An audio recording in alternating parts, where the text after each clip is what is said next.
You get one life here. I get it. Maybe you don't get to quit tomorrow, but if you're doing shit you hate, that's a really hard life. And that's called really a challenge to find things that you like and start doing those. And it isn't a one-day job. It isn't like, telling your boss to shove it and leaving.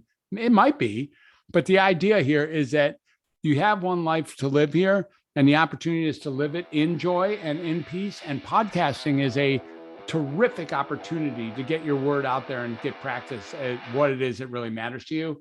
This is the Alden Report.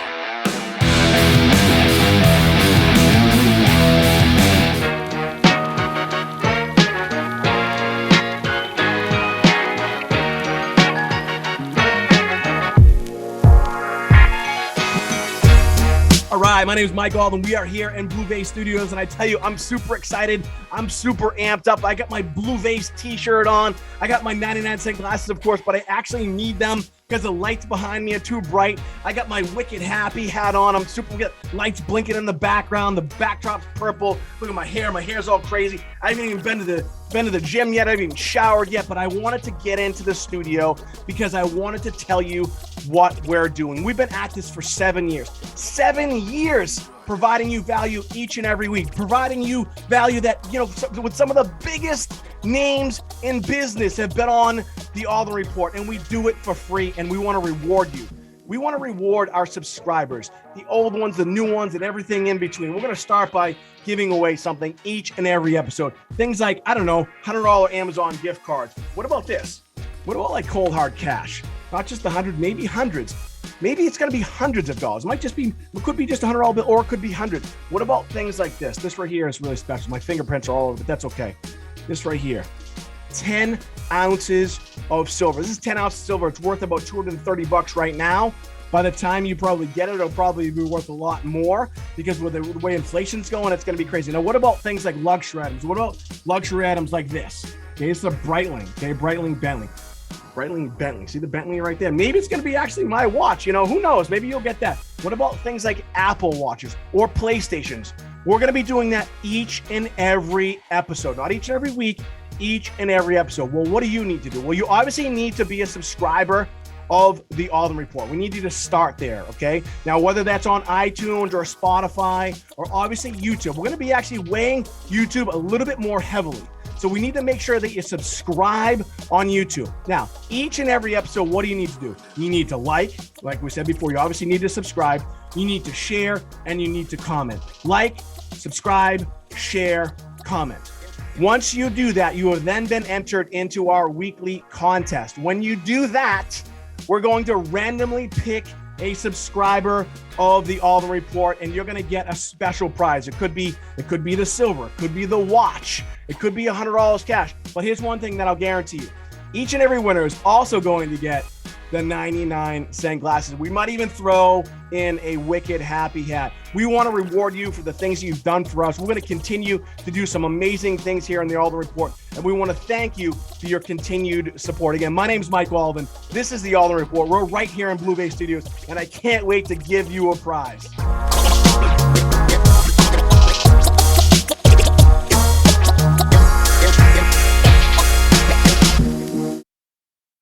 Today's episode is brought to you by WeThePeopleSummit.online. That's WeThePeopleSummit.online. We the People is raising $1 million for those in need in the Ukraine. They are healing the world through authentic conversations while raising money for those in need in the Ukraine. Join them to honor, celebrate, implement, and become who you need to be to make a positive difference in the world. Again, visit WeThePeopleSummit.online. That's WeThePeopleSummit.online.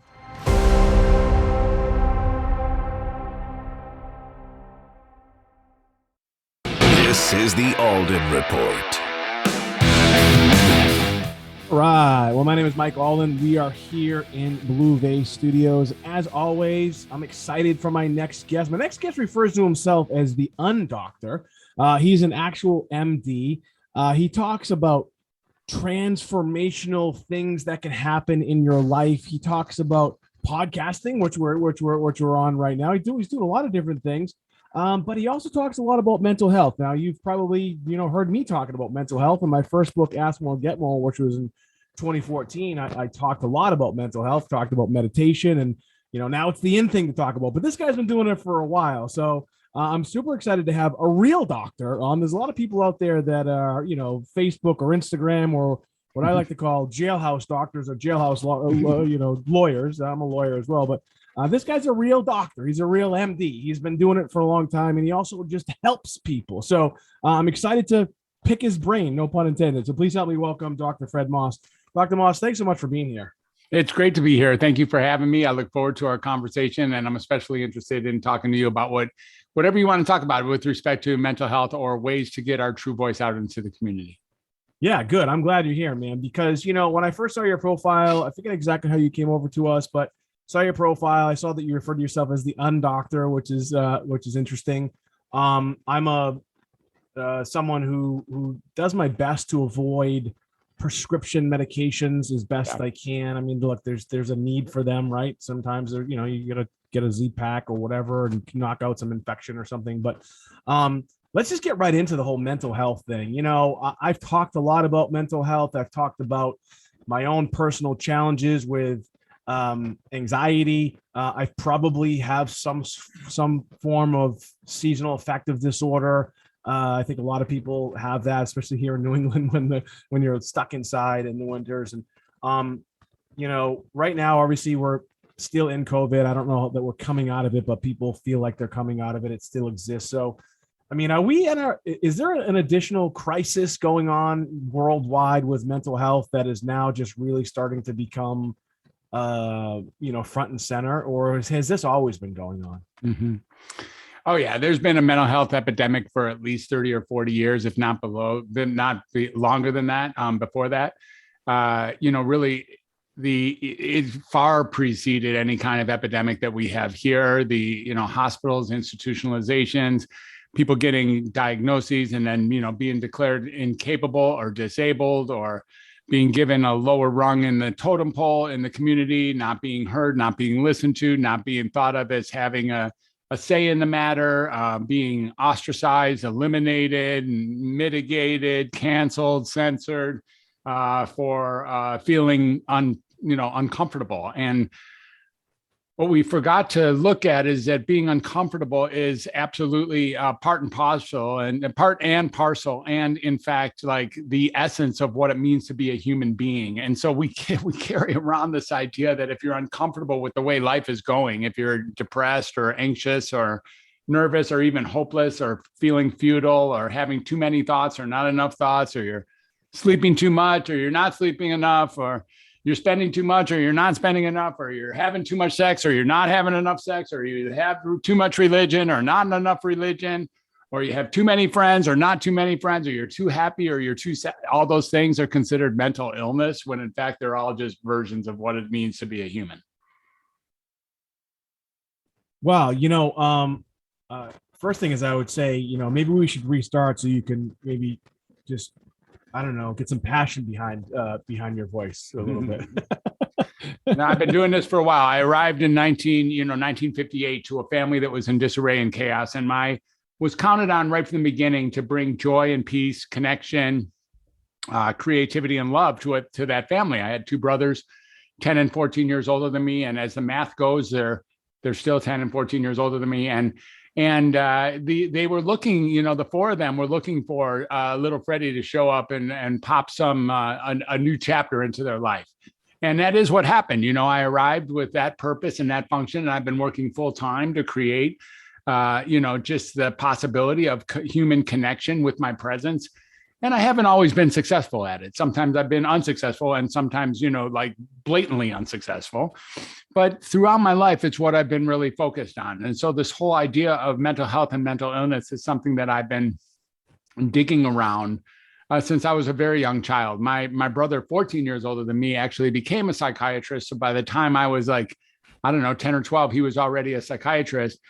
And, he did things a little bit differently than most psychiatrists. But for me, what really ended up happening is I wanted to be a communication specialist because I saw that communication was at the essence and at the heart and at the center of all healing, of all conditions. And I saw that as a young child. And so that's what I thought we were supposed to do here on the planet, is learn how to communicate. But lo and behold, as I got myself caught up in the conventional educational system all the way from kindergarten forward, I learned that communication wasn't necessarily the focus of what we were to learn. And in fact, open discourse was often discouraged. And we were just told to kind of sit there, shut up, and do what the teacher says, and then, regurgitate what they said, exactly how they said it. And that's called open discourse and learning and education. And it's a tough way to go when you're really looking to share ideas and share thoughts. And I think most of us indeed would have really appreciated, or still can appreciate, the power of having an open free speech discourse with each other. Yeah. This, you said it several times, in that this thought of being able to talk to somebody about the challenges that you go through, it's still to this day, I feel that there's a stigma related to that. And, you have these apps like Talkspace and these other apps that are out there that are making talk therapy more accessible to people. But I'd be curious to know what your thoughts are on just talking with anybody, right, about the things that you're going through. Because for whatever reason, I've been in therapy my whole life. There's been times where I haven't, but I talk about it. And I really enjoy being able to have a conversation with someone that has really no opinion one way or the other, and is not going to be judgmental one way or the other. But then I also think about, look, I've done some big things in business and had hundreds and thousands of employees actually throughout the years. And I've probably been too open and too candid with some people about how I was feeling mentally. And that could potentially come back to hurt me. Talk a little bit about someone who was going through something. Maybe they can't afford their, like Talkspace, for instance. Talkspace is $500 a month or $400 a month. If you want to use it, if you don't have therapy, if you don't have access to therapy for whatever reason. Talk about human beings feeling better about talking about their challenges with someone else, and who should they talk to? Because I think I know I'm saying a lot, and I'm because no, but I think when I think about myself, I'm not afraid to talk to. I'm on a public forum right now telling people I've had panic attacks, anxiety attacks. I've been through. I don't have a problem with talking about it. I'm pretty confident, right? But at the same time, I think a lot of people look at it as weak. They look at it as they're going to be taken advantage of. They're already sad, and it might make them feel worse. Talk about just talking to people, and who should they talk to, I guess. Yeah. It's a really great question. So yes, indeed. Exactly. So the number one thing that we can do to heal ourselves is talk to another person. And that person does not have to have credentials in order for you to heal. And that's just being honest. Going to psychology school or social work school or counselor school or even medical school and getting a degree and then pretending that you're a more effective human being at listening than those who are just great listeners without those degrees is simply a ludicrous concept. The person you should talk to is somebody that can relate to you. If you find somebody and one of the ways to do that is actually become somebody who they can relate to. So the idea being that you can listen just as well as talk, and talking isn't the only way to heal yourself. Communication, connection, creativity, and conversation are all methodologies that lead towards healing. But in all of those, there's an exchange of speaking and listening, or of delivering and receiving. And so when it's not a matter of just talk and get it off your chest and it goes away. That is not even close to true. Lifelong therapy attenders, and it sounds like you've had a few years under your belt as well. It doesn't have to go that way. I mean, it's not like there's anything wrong with it going that way. The idea is that the healing happens astonishingly at that 1 second when somebody really gets somebody. And so you should talk to somebody who really has an opportunity to get you. And the way to create that is to get them. So this is a human to human thing, not necessarily a clinician to patient thing or a doctor to recipient thing. It's something like really getting, we are all in this together. None of us have any clue what's coming around the corner. All of us are fraught with regrets and resentments. All of us are fraught with traumas in the past and memories, or with occasionally feeling very, very, very unpleasant or very uncomfortable, along with at other times feeling, relaxed or even more so in miracles or ecstasy or deep pleasure. All of those things come with this thing called life. And if we would just get over ourselves and see that each one of us is like equally incapable and equally capable of being a human, and that there's a divine presence. And I don't mean to really dip on the word divine, but there is some divinity in just sharing with another person eye to eye what that experience is. I know for me, and then I know for the over 40,000 patients that I've had in my life, that just connecting with those people is a far bigger, far greater, far more effective drug than anything that's ever come out of any psychopharmacological laboratory. Yeah, when I think about what you just said, and even my question, it is a beautiful thing to be able to talk to someone about whatever it is you're going through. And I want to reiterate what you were saying is that, you find someone that you have a commonality, I guess, with, and that you can relate to, that they can maybe even understand what you're going through. But what are your thoughts again specifically about, let's say I'm going through a really tough time mentally, and okay, so you have access to a medical doctor, you have access to psychiatrist, psychologist, whatever, but I'm not talking to them every day. Who do I talk to specifically? I know you said connect with people, but is it if your parents are still around, like my parents are still around, I'll still talk to my parents. Is it a close friend?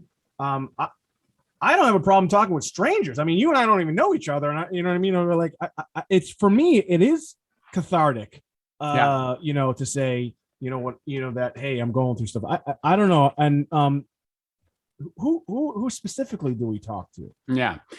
So again, I thank you for a great question. I think we're really looking at the people in your circle, in your community. So in order to find your true voice, you're going to have to find at least one person who can manage with your true voice. And the best way to do that is to become a listener with them. So the best way to access somebody is to actually listen to them. And in that listening, you'll create the possibility of them also becoming authentic and being, it isn't necessarily reciprocation, but authenticity is contagious. And when you bring authenticity to any relationship, it opens up the capacity for you to actually bring your truest self, your honest, authentic message forward. Your core values can be brought forward in your speaking. We are under the impression that speaking is a lot more powerful than listening, but in fact, that's not even close to true. As it turns out, that when you're really in trouble, if you're really feeling like, you're down in the dumps or anxious or nervous or hopeless or confused, the best thing that I have for you is go help somebody else. I have that much more important than go talk to somebody else, go drop this on somebody else. By going to help someone else, you in fact may create the space for a conversation where you get to share. But what really happens more than likely is when you help somebody else, you see that they are much closer to being like you than you thought, and that we all go through these struggles, and we all can understand, if we open up ourselves, that if you're feeling, life is futile, or you're feeling that you're nervous about the future, or you're feeling, afraid or helpless, we all know what those experiences are. And if we can open up to others, being there for whatever's going on with them, good or bad, then we open up the possibility of this authentic channel, and that is contagious, and authentic relationships can get started. Frankly, there's never, ever been, nor will there ever be, anything more effective at healing than authentically connecting with another person in a resonating fashion, ever. There just won't be. Wow. Man, I'm so glad to have you here. Again, we're on with Dr. Fred Moss. We're talking about mental health right now, and we're talking about, using your voice and connecting with people, and all stuff that I've always been a big fan of as far as trying to grow as a human being and understand this journey that we call life. If you'd like some more information about Dr. Moss, you can go to welcometohumanity.net. Again, it's welcometohumanity.net. He's got a couple books out. His latest book is Find Your True Voice. It's available everywhere. You can check that out as well. He also has a podcast. You can go to truevoicepodcasting.com. and learn a little bit about his podcast as well. He's had some pretty big guests on there. I'm super excited. I can't wait to continue to dive deeper. And again, if you want more information. Well, let me just clear something up for your listeners. First of all, my book is not available everywhere, but because they're your listeners, I will send them a free copy of the book if they're interested in diving a little bit deeper into this conversation. All right. How do they do that? So the best way to do that is findyourtruevoicebook.com. findyourtruevoicebook.com, and then you just sign up there, and then I'll send you a book within a week, and probably sooner than that. And you can take a look at it, take a look at what really came about for these 64 years on the planet, or 40 plus years in mental health, that have led me to just know in my heart of hearts that finding your true voice is the most important thing to do in our true life, in this life of ours. And the other thing I want to say is, with respect to podcasting, my podcast is best found on Spotify or iTunes. It is the Welcome to Humanity podcast and the True Voice podcast. And True Voice Podcasting is a program where we take people and teach them how to become podcasters. So we take people from zero to podcast, or in our advanced course, we take people from ineffective podcast to effective podcast. Are you hitting your right audience? Are you making enough money? Are you making the impact that you came on podcasting to do? And if not, that's a course that could be built, that is designed for you as a podcaster. And so, yeah, you're right. I'm up to lots of different things, but the best way to get a hold of me is through my website. And you can find me there at welcometohumanity.net. My email is drfred@welcometohumanity.net. And I'd be glad to have a conversation with any of your listeners, and look at how some of the programs, the webinars, or the workshops, or the individual work or group work that I do to assist people to not only find their true voice, but to deliver it effectively into the world that's waiting for them. And really do that right now, because without a true voice, you will never be heard. And without a true voice, you'll never be known. And I mean, you can be hearded without a true voice, but with a true voice, what we're talking about is really finding peace and love and healing. And in fact, true voice is the only thing out there that's going to end the wars that our world is now facing, all the calamities. So in fact, not having a true voice might be a more important threat to humanity than anything that we think is the greatest threat in the world, including the virus or climate change, or racism, or sex trafficking, or even war. I mean, those things are all super serious, calamitous threats to the entire planet. But none of them are being changed without a true voice. So it's like a fire without an extinguisher is going to lead to the fire burning the place down. And what I'm saying is, now's the time, and today's the day to actually rediscover your true voice and bring it forward. And that's all that I'm really about these days. I've found my true voice, and that's all I have left.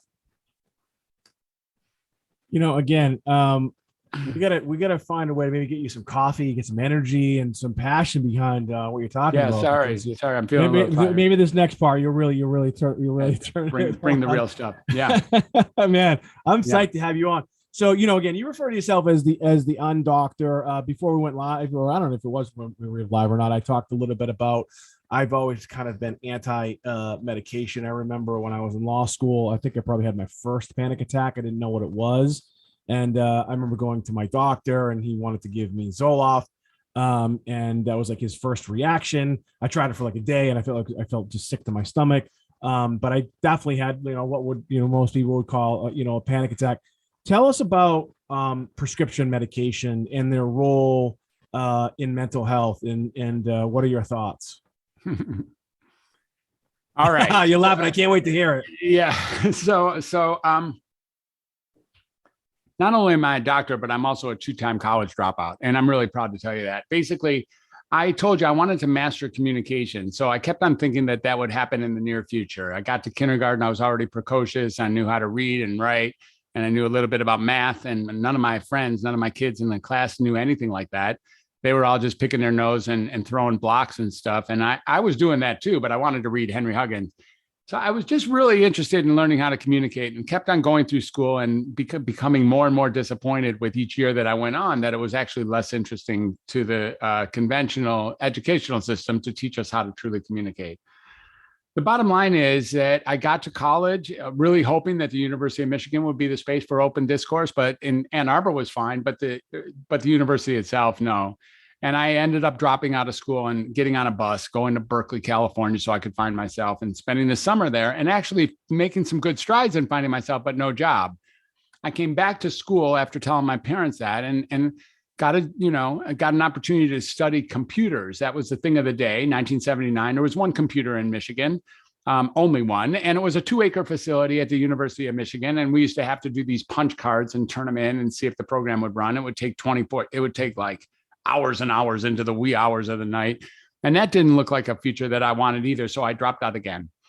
Now, the truth is, I wanted to just go find out what my life was about, go have fun, go play, go learn. And my mom got me an application for a state civil service job at the mental health facility for adolescents. And now I found myself, as of January 1980, working with kids who were only 6 or 7 years younger than me. And what I was doing finally was communicating, and it was really working, and it was really helpful for both me and the other humans, which we'll call kids, who were just walking through life. I didn't see them as afflicted, affective, or defective in any way. But the thing I couldn't stand, getting to your question, was the way psychiatry was treating these kids. Timmy would be up too late, or Johnny and Jimmy would have had a fight. We called the psychiatrist, and he comes down from his call room. He interviews Timmy for like 3 seconds, interviews us for like 7 seconds, and then walks into the nursing office with his weapon. His pen. I'm sorry for that misclaim. And he starts writing in the chart. And when he writes in the chart, it gives us an opportunity to go find Timmy, because we got to drag him into the quiet room and hold him down while he's spitting, kicking, and biting us, scratching and writhing. And while we pull his hip, show his hip, and jam his hip through an injectable sedative that will put him out of his misery in a stupor for the next 12 to 24 hours. And then we would call that a success story. Now, that was so heinous and so barbaric and so unacceptable. And I held down so many kids with my team that I finally had enough. My brother was a psychiatrist, and I just decided I'd go into psychiatry. I'd just go back to school, and for as long as it takes, and bring communication to the center of this mental health field. While I was there, and I finished off school, staying a childcare worker. I moonlighted as a childcare worker the entire 13-year period. I finished off college and then went to Northwestern in downtown Chicago. I love Chicago. And, that's another place where I learned to communicate, was the streets of Chicago. And then, got my residency in Cincinnati. And in the meantime, in 1987, a really big thing happened. And that was Prozac was introduced to the world of psychiatry. And that just sent psychiatry on its ear. Prozac was the first drug in this era that really shifted the whole notion of what psychiatry was about. All of a sudden, psychiatry became a medicine field when it was not beforehand. It was definitely a semi-communication based field, but after Prozac, that changed considerably. So all that us doctors could do was to medicate. I mean, we could diagnose and then we could medicate. And if you ask somebody the difference between what is a psychiatrist and what is a psychologist, these days, it's very clear that people will say, oh, yeah, psychiatry, you're the ones who prescribe medicine, right? And what's so interesting about that is I went into the field with the whole idea that I didn't want to prescribe any medicine. That was the whole point. But over the next 30 years, I prescribed over 100,000 prescriptions, well over 100,000 prescriptions for 40,000 people. And each one of these actually wrenched my heart a little bit. And some of them just were straight soul sacrifice, where I knew that what I was doing here was not going to make anything better, and that communication and connection would, but that was not what was being called for. And so I have my feeling about medicine. Sometimes I guess people thought they really needed them, and I was the only one who could prescribe them. So I did it because that's what they were asking. But I always wondered. In 2006, I just started to do things that I now call my true voice moment.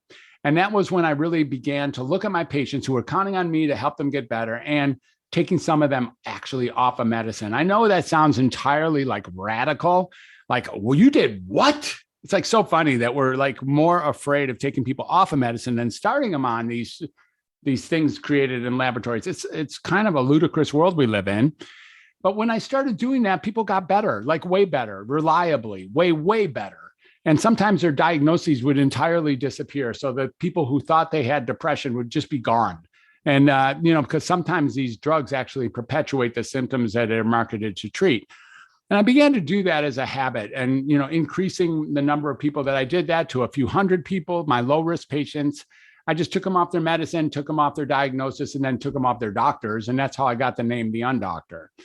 Now, I want to make something very clear to your listeners, and that is, if you have a condition that you're very comfortable having and they've given you a diagnosis and you're supporting it and you think it's great and your life is good and you're on the right medication and you know that you couldn't be more effective and it's all well and good, by all means, don't even think of coming off medicine or changing the course in midstream. Not at all. Not at all. Please.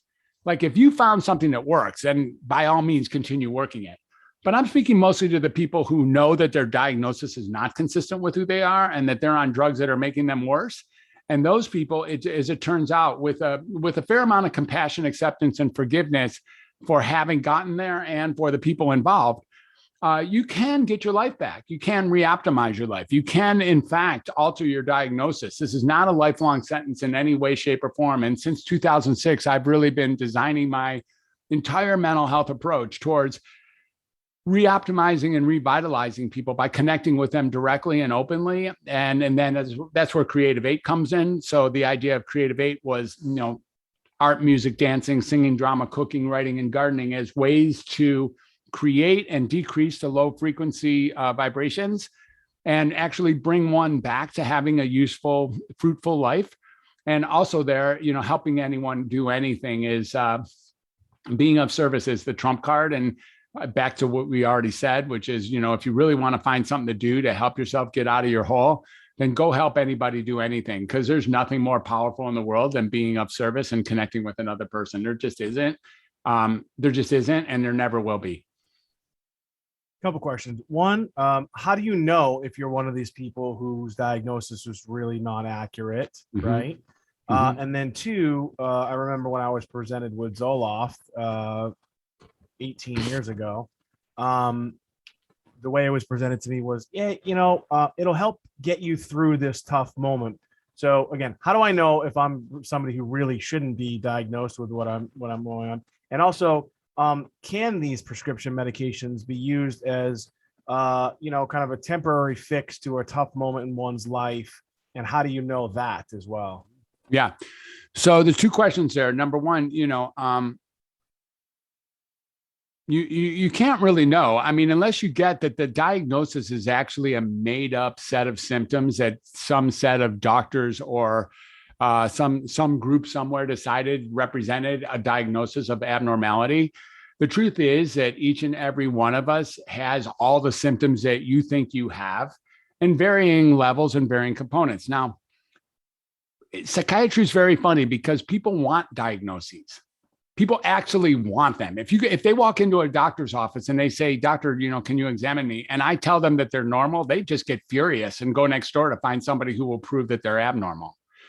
It's the only field in all of medicine that people get furious with the doctor for telling them that they're okay. Is that is that because people just don't know how to deal with it? Exactly. Right? Is that because we're just not taught how to deal with our mental challenges and think that because we're feeling down and therefore we're depressed because that's what society tells us? Exactly. I think so. As it turns out, we have now reached, in the Prozac era, 1987 forward, we have reached the point where we think that if we're uncomfortable, that's our problem. That there's something wrong with us if we're feeling unpleasant. That if we're anxious or depressed, there's no inherent reason for that. That's called sick and defective. The truth is that none of that is true at all. Being anxious and depressed, if you haven't looked around the world recently, you might notice that anxiety and depression are like reasonable responses to what the hell is going on out here. And if you can't really acknowledge that, that me being anxious or you being anxious, me being depressed or fearful is a normal response to a world going sideways and to our own life going sideways, whether we're, ingesting things that are leaving us that way, even everything from, too much of something or not enough of another, or seeing or hearing what we see and hear inside of toxicity. There's toxic things to see and toxic things to take through our nose and through our ears and through, and who we surround ourselves with. Like, being uncomfortable is a natural state of affairs. It's not like a desirable state of affairs. And it's not even like it's a consistent state of affairs, But the truth is, being uncomfortable is an exquisite aspect of what humanity really is. Here's another piece, and I think it points more to what you're saying. Each and every one of us knows there's something wrong with us. It's like entirely normal to think that there's something that you're different. Like everybody knows that I'm different. If you talk to anybody, like, yeah, that's you, but that's not me. I got this flaw, or I got this defect, or I've got this, deficiency, or this deficit. And so if you look at it that way, you can see that 100% of the people know that they're abnormal in one shape or another. And therefore, knowing you're abnormal is actually a sign of being normal. Again, what's normal though, right? Like what's exactly normal? Exactly. Nobody has ever defined that word. So then we get all crazy about what we think abnormal is. But how in the world can we know what abnormal is if we have no clue what normal is? And this is an industry that perpetuates itself. Some of my best friends are psychiatrists or mental health workers or clinicians. I love the field. I love having been drawn into that field for the last 40 years, whether as a coach. I'm now a transformational coach or a restorative coach. But in the day, I went through every single arena that I could find in psychiatry. There's nothing in American psychiatry I haven't had my foot in, and frankly, usually as a major leader in that particular aspect. But the truth is, the most valuable thing I have ever done is respect another person. The most valuable thing I've ever done is authentically listen to somebody who's troubled or not troubled. Like, there is nothing more valuable to do than authentically listen and then speak one's true voice. When you can come up with something that's more valuable than that, I'm game to listen to it. But in the meantime, if you got nothing else to do, then go listen to somebody. Here's the other thing. Listening to somebody, you cannot get in trouble when you're listening, ever. No one has ever gotten in trouble listening. It's so interesting how safe it is, how beautiful it is, and it's the source of all education. There's like me, we can't teach me anything, but me and somebody else can. And there's a real opportunity to get that the access to all healing comes through human connection. Am I entirely positively true about that? Some would say, well, what about God? Different podcast. Let's take that one off the page. Yes, that's true. Higher power, God. I'm not denying or defying that in any way. I'm just saying that human connection with another human is so darn beautiful and so incredibly healing that I am of the nature that true voice is the only thing that can end wars.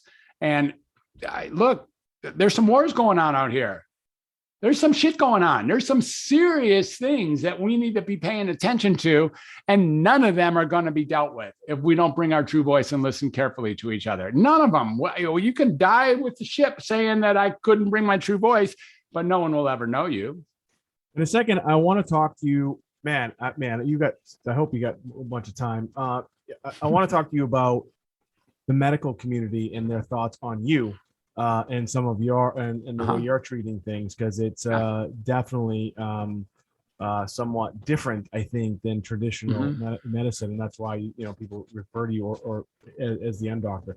Again, we're on with Dr. Fred Moss. Man, I tell you, I always say I'm excited to have my guests on, but I just love listening to people that really know their stuff, that are passionate, that are also helping people. Like this guy, you heard him, briefly say he's a transformational coach. He's written several books.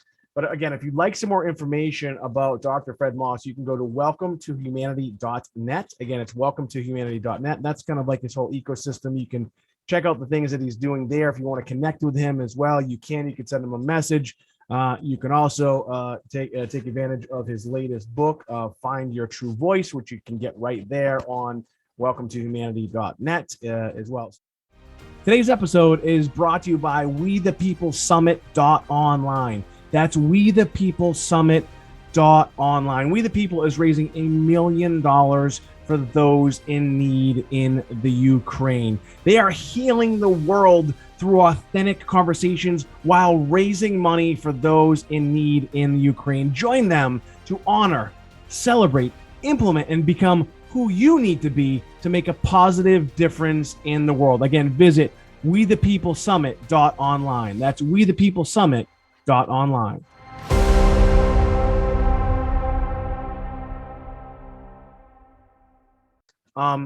Let's talk about the traditional medical world that's out there and their thoughts on you. I mean, you must have some kind of violent disagreement within the medical community about how you're approaching things, no? Mm-hmm. Not really. I think when I first found out in 2006, when I first found out that medications were often perpetuating the symptoms that it's marketed to treat, that was kind of a violent moment at that point when I started realizing that taking people off of medication actually made them better on a reliable basis. There was some violent moments into that time. It's now been 16 years, and I no longer blame the medicine or no longer blame the doctors or the clinicians or anybody. It's just a system that's built. If you can create a product that perpetuates the symptoms it's marketed to treat, it's more like printing money. Printing money. There's some serious business model, dude. That is like shocking business model. And we're talking. I sell natural dietary supplements. I've been doing it for forever, 20 something years. And the whole business is, what keeps it alive is continuities, auto ships. And when I think about the prescription medications that are out there in that world, and look, I get text messages from CVS when I have like a dry skin, and they send me a text message, hey, it's time to refill your prescription. I mean, the continuity of the auto ships in this space are just remarkable, and their cost is like nothing. It's a crazy world when I think about that business model. So you're saying you don't blame anybody. You don't blame the drug manufacturers. No, it's a great system. No, it's not the drug manufacturers at all. Here's the thing. There's the one piece that's really important to get, and I have looked at every piece in the cycle of how this all occurs, everything from when you finally figure out that you think there's something wrong with you and you go and seek help, and then how that response gets created. Do you get that you can't leave a psychiatrist's office without a diagnosis if he is going to be paid? A psychiatrist needs to give you a diagnosis in order to get paid by any third party. You can't get no diagnosis as a diagnosis. If you get no diagnosis, that doctor will not be paid. So it guarantees a diagnosis and then guarantees a treatment by the time you that is insane to me what you just said. I don't care. I'm listening to what you said, and I processed it as you were saying it. So all right, so if I go to a psychiatrist or a psychologist, I'm down and out. I don't feel good. In fact, I've been going to the same guy for about a year or so. And we talk about all sorts of shit, right? That's the way you should. I don't know I have no idea what he's written down about me or what he said about me, but from what I could tell, I don't think he thinks I'm that fucked up at all, really. Just working through shit, transforming me as a human. But somehow he probably wrote that down that I'm, I don't know, suffer away. If he's getting paid by any insurance company, he definitely wrote it down. Right. Yeah. You have a diagnosis for sure. Yeah. You should ask him. You do. I mean, I can guess what it is, but I'm not going to do that on air. Yeah. Well, no. I mean, it's probably, like I said, it's probably some sort of anxiety disorder or something. Yeah. But you know what? You know what's funny? You say that my insurance is not paying for it. Well, that's if your insurance is not paying for it, then he doesn't absolutely have to go that way. You know why they're not paying for it? You know what's crazy? During COVID, right? All of a sudden, and I think you talk about it doing some of your stuff. Oh, okay. Well, we can do telemedicine. Like, that's a cool thing. We can have conversations over the phone. Sure, let's go ahead and do that. We'll cover that. Now, COVID ends, which it hasn't ended. Now, all of a sudden, the insurance companies are no longer covering telemedicine or psychiatry over the phone. It's bizarre to me. So I said to my guy, I like actually doing it over the phone. I'm busy. We're going to have a phone call. Now, all of a sudden, they're not covering it. Isn't that fucking weird to you? Yeah. It's weird to me. The whole thing is weird. I mean, the whole thing is weird. And this is my point, is that I'm no longer saying anything violent. This is not even controversial stuff that I'm saying. No, I don't think it's controversial. I think to some people who don't really understand what you're saying, they might think it's a little somewhat controversial to talk about taking people off of their medications. Sure. Let's things go. like that. I think where some doctors who are, printing money still to this day, even with the way regulations have changed and make it a little more difficult for them. But I mean, I still think that there's a lot of people out there that would probably say that you're off your rocker. I mean, I'm right. No, you don't think people would say he's fucking crazy? You're crazy. Well, look, if the person doesn't want to come off medicine and you don't want to take them off medicine, that's fine. I'm more power to all of you. It's all good, man. It's fine. If that's what you got going on, you have no interest in taking people off of medicine and you have zero interest in coming off of medicine, you have found something that works. Yay. Right. Like full yay. I have no problem with that. That's not. But then what about the side effects too? Right. Because, you had mentioned it's also bizarre to me, when you see these prescription medication ads, and then one of my favorite side effects is don't take it if you're allergic to it. Well, how the fuck do I know if I'm allergic to it? First of all, and it may cause depression. Well, wait a minute, I'm taking it already for depression. May cause suicidal thoughts. Well, wait a minute, I already feel like I'm suicidal. Or suicide. It's like may cause suicide too. It says that too. What's that?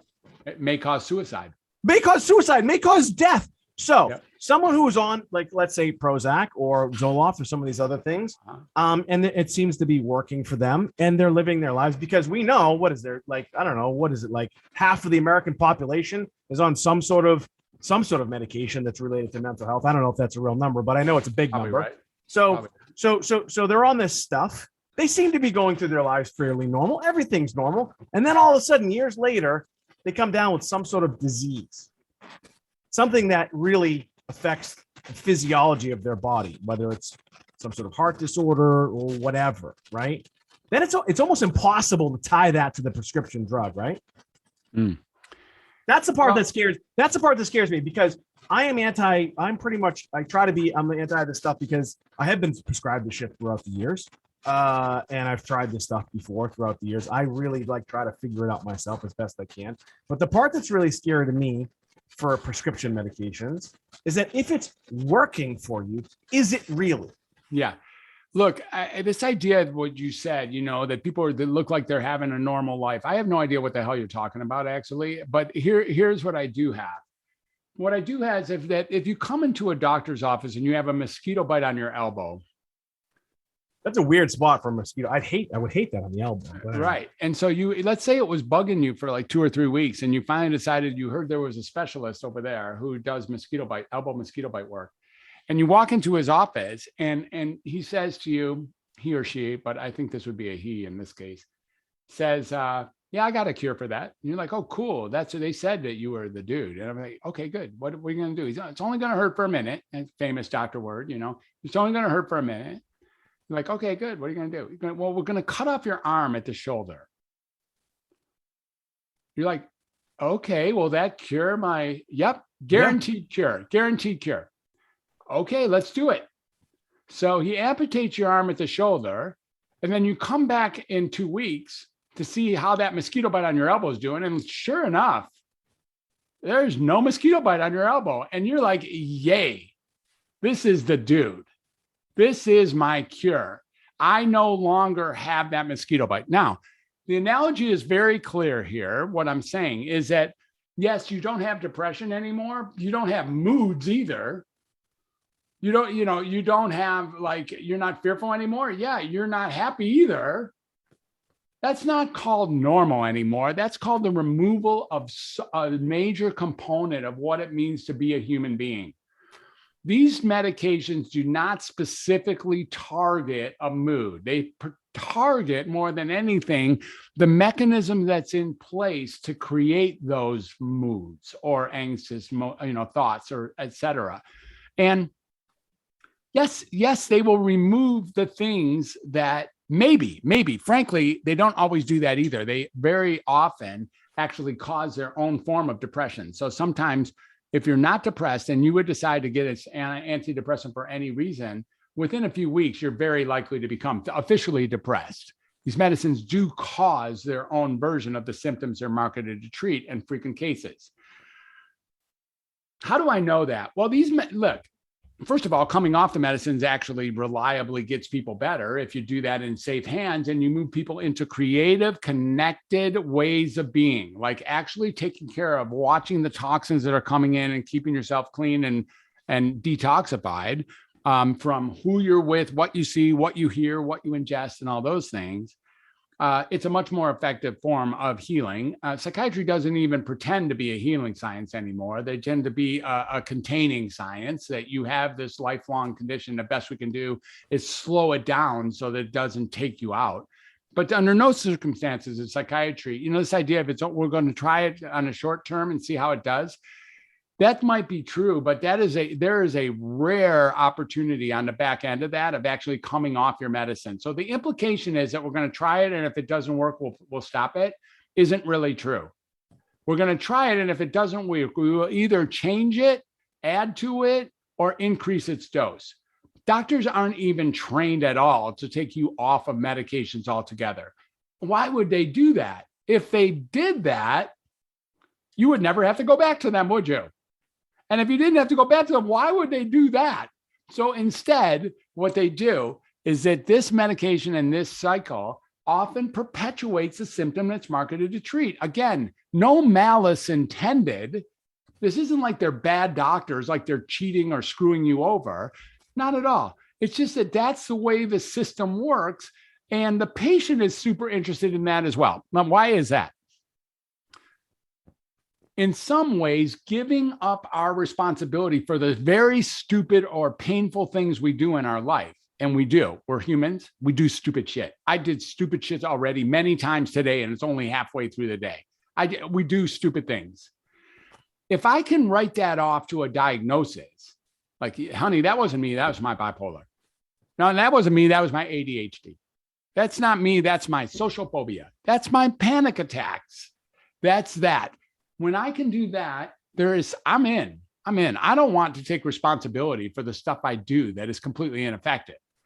It takes some courage to start realizing that you are ineffective in many areas of your life. Now, again, I'm going to say it for the third time, and I'll say it again if I need to, because I really mean it. If you're happy with your diagnosis and you're receiving some form of treatment and or medication for that diagnosis, and that it's serving you and serving the people around you such that you are optimized and effective, then by no means am I suggesting that you need to make any changes. You keep that going exactly the same. If it's working, just more power to you. It's hard to find things in life that work. This is more for people who are really interested in looking, and everything has to be aligned. Like your caregivers have to be aligned, your family has to be aligned. You have to be really tired of assuming that there's something wrong with you, and start getting that maybe there's nothing wrong with you. Like maybe underneath it all, there's nothing wrong with you. You're just responding like a human responds to the shit that you have to respond to. That's it. Maybe not, but maybe. And from there's a possibility of just re-optimizing and revitalizing health. Really. I've seen it hundreds of times, and that's what's having me stand here right now and say it as the truth. I hope you have a little bit more time. I want to next talk to you about happiness. We've touched on it a little bit, and I'm wearing a shirt, a hoodie of a company called Wicked Happy. It's a business that I founded, and it all came about as of me saying I just wanted to be wicked happy. So I want to talk to you about happiness. I want to talk to you about the science behind happiness, where it is, and maybe give people a better understanding of really what that means. Again, we're on with Dr. Fred Moss. Boy, I tell you, I say this all the time. I love doing this. I love being able to interact with people like Dr. Moss, that people really know their stuff, people that are helping people all over the world. If you'd like some more information about Dr. Fred Moss, you can just go to welcometohumanity.net. He's got a couple books out. His latest book is called Find Your True Voice. Again, go to welcometohumanity.net. He works with individuals as well. If you want to connect with him even further, you can do that right on his website and just learn and see, if you guys are a good fit. But man, I tell you, he also has his own podcast as well. You can also visit truevoicepodcasting.com. Just Google the guy. That's what I did when I first had him on. He's out there. He's doing things. It's also on Instagram at Dr. Fred Moss. All right, let's talk about this. Happiness. People have heard me tell this story before. A few years ago, big company, lots of people, lots of money coming in. I spoke at this event, fast forward, and I just said to somebody, you know what, man, I'm just tired of this stuff.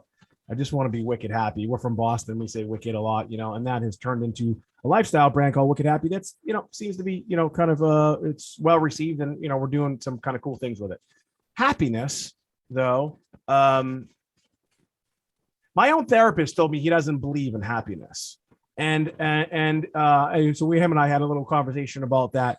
Talk about the brain itself and how we are wired as humans as it relates to happiness. Because my understanding is we're actually not wired to be happy. We're more wired to survive and avoid, getting eaten by things and avoid death. We're not really designed to be happy. Is that accurate? And if not, educate me and the viewers and listeners. Yeah. So I think that happiness, again, comes from the whole enchilada. What you're going to get is that happiness comes when you can get in touch with your sadness, when you can get in touch with your pain, your fears, your anxieties, your depressions. When you can get in touch with all of the human experiences that are out there, there's a sense of resolution, of groundedness. And I would call that what happiness is. Unlike the kind of happiness is, don't worry, be happy. That's actually very brilliant. Don't worry, be happy, because worrying is simply an ineffective way of dealing with any kind of future. The idea here is that being happy includes all of the human experience. So I know that I'm happiest when I can actually embrace the unembraceable, when I can tolerate the intolerable, when I can actually own the negative experiences as being as important to life as any of the positive experiences. I think what's happened over time, maybe in the Prozac era, is we began to say that if we don't feel good, there's something wrong with us. And we then called that happiness, as if happiness is on the high side of sadness or something. And what I really am trying to point to here is that happiness and sadness are both sort of part of being happy. Sorry for mincing words there a minute, but happiness, sadness, excitement, ecstasy, anticipation, anxiety, fear, depression, confusion, aimlessness, helplessness, hope, faith, all those things. Each one of those, you have your own definition of what all of those are, and there's hundreds more. Happiness is as broad as you can, taking a hold of all of that and really getting that in this temporary thing we call the human lifetime, getting the most of those that you can is probably going to be worthwhile and create, even some degree of experience or even immunity, like, oh, I'm sad again, or, oh, I'm happy again, and seeing that it's likely to shift in the next few minutes or hours, because that's what life is. It's not really related to anything. Now, when we take so is happiness understanding the human elements? Is that what you're saying? I'm kind of saying that that there's some degree of almost a Zen balancing that comes, that I'm now associating with the word happy. It doesn't mean like perpetual smile, although that can occur. And underneath what I'm saying right now, there is a perpetual smile. I get, yep, this rocks. Exactly. I want to embrace all of humanity. I want to help you embrace all of your humanity. That's what Welcome to Humanity inherently represents. Take all of humanity and really take it all in. Don't discard or discount the feelings that are undesirable. Treat those as being exquisite components of the human experience. From there, a whole new sense of holistic happiness seems to arise when I can be courageous and honest enough with myself to get that I don't know shit about anything. And even what I know that I know, I don't know.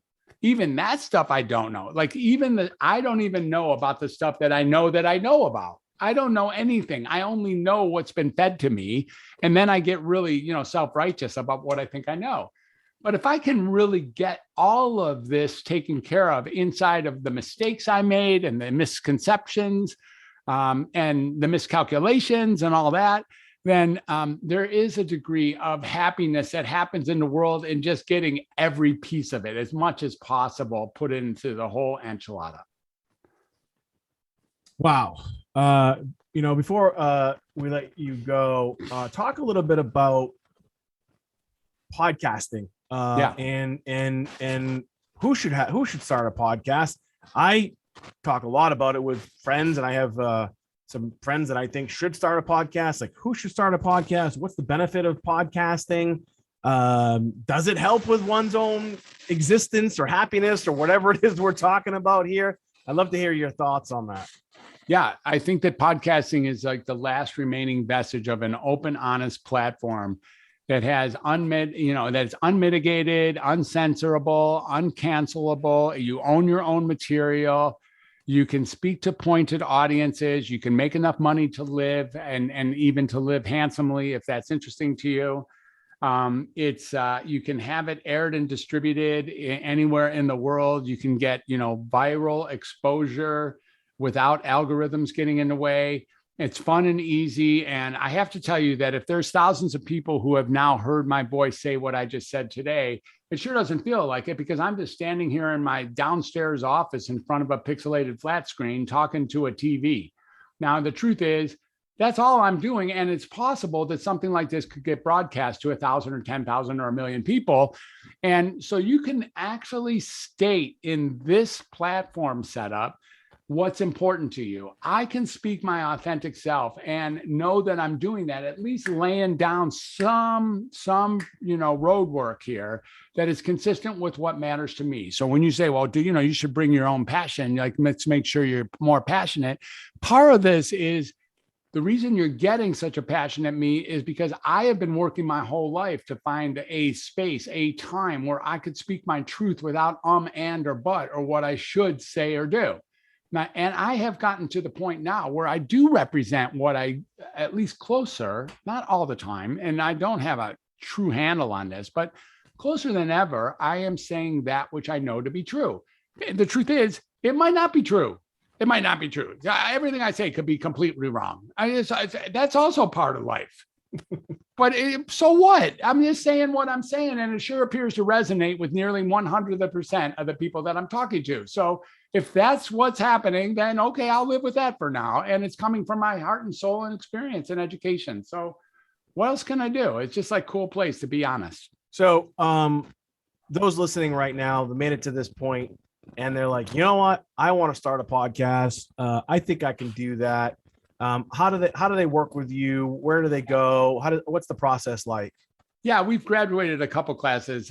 We really have a lot of fun with this. I have a whole team that works with me. It's called True Voice Podcasting. And if you're interested in being in that next class, it's called TVP, True Voice Podcasting. We take people from zero to podcast by first getting you in touch authentically with what really matters to you. And it doesn't have to be some of those big topics. I jokingly say that if you're interested in petunias in Arkansas, that could be a very successful podcast. In fact, I'm thinking of someday opening up a podcast called Petunias in Arkansas. We'll see what would happen. It doesn't have to be on major super issues. It can be on anything that you're curious, interested, or want to learn about or teach. If you want to hear more about that, the course is a 13-week course. We take you from zero to many published podcasts. And then the extension of the course is that we assist you in distributing and promoting and creating all the bells and whistles, either outsourcing or doing it by yourself, to keep it inexpensive and, in fact, to keep it scalable or at least sustainable, and giving you sponsors and advertisers and affiliates, and really looking at ways to make podcasting even a way of life, let alone a side job after the job, after a day at the job that you hate. Like, you no longer have to be doing shit that you hate. You just don't. If you're doing shit that you hate, you need to start looking at your life again. You get one life here. I get it. Maybe you don't get to quit tomorrow, but if you're doing shit you hate, that's a really hard life. And that's called really a challenge to find things that you like and start doing those. And it isn't a one-day job. It isn't like, telling your boss to shove it and leaving. It might be, but the idea here is that you have one life to live here, and the opportunity is to live it in joy and in peace. And podcasting is a terrific opportunity to get your word out there and get practice at what it is that really matters to you. Not to mention what's happening here today, which is the extraordinary power of using the audience of a host to be a podcast guest. it's amazing the power that's available when I guest on big time podcasts like your own. I get to make a difference using your guest framework and your curiosity about me.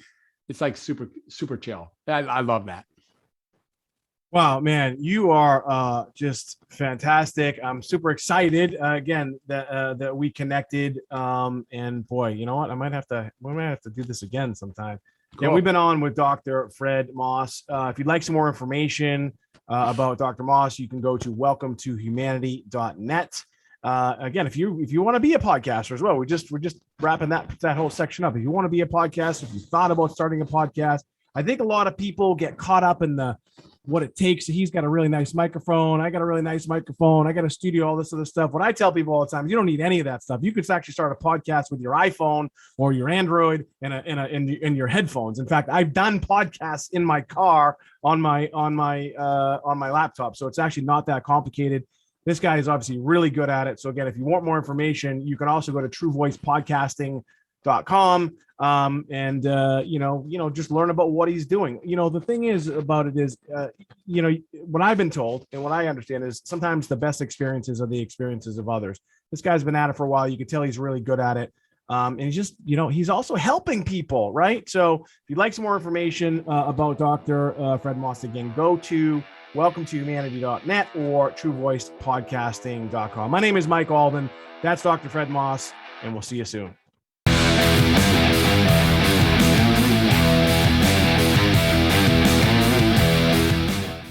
Today's episode is brought to you by WeThePeopleSummit.online. That's WeThePeopleSummit.online. We the People is raising $1 million for those in need in the Ukraine. They are healing the world through authentic conversations while raising money for those in need in the Ukraine. Join them to honor, celebrate, implement, and become who you need to be to make a positive difference in the world. Again, visit WeThePeopleSummit.online. That's WeThePeopleSummit.online.